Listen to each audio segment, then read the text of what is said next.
If you're installing Windows 11 and you don't have internet or a Microsoft account, don't worry. Here's how you can create a local account and continue the setup quickly and easily. At this screen, press Shift F10. If you're using a laptop, you may need to press Shift F and F10 to open the command prompt. Here, type the command netuser to check the list of accounts currently available on the system. You will see the list of the system's default accounts. Next, we will enable the administrator account to use it as a local account, because this account is locked by default.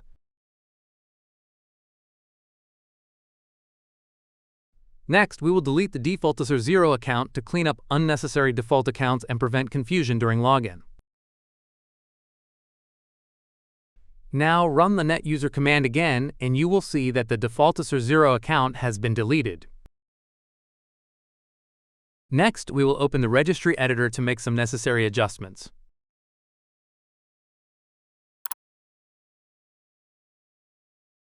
Here, navigate to the following key in the Registry.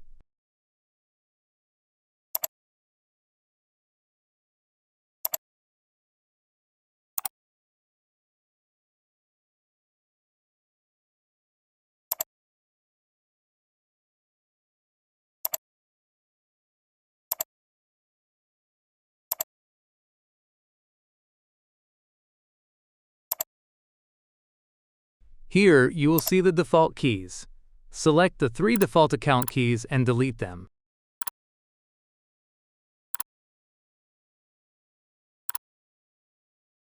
Next, rename the key Launch User OOBE to Skip Machine OOBE to skip the initial Windows setup and log in directly using a local account.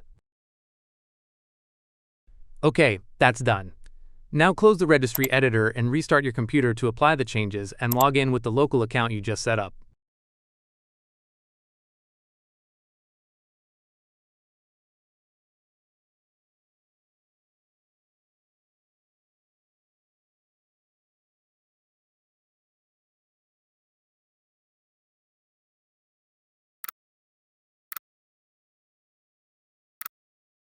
Okay, that's it. You can now log in to Windows 11 using the local administrator account without a Microsoft account. Wishing you success, and see you in the next video.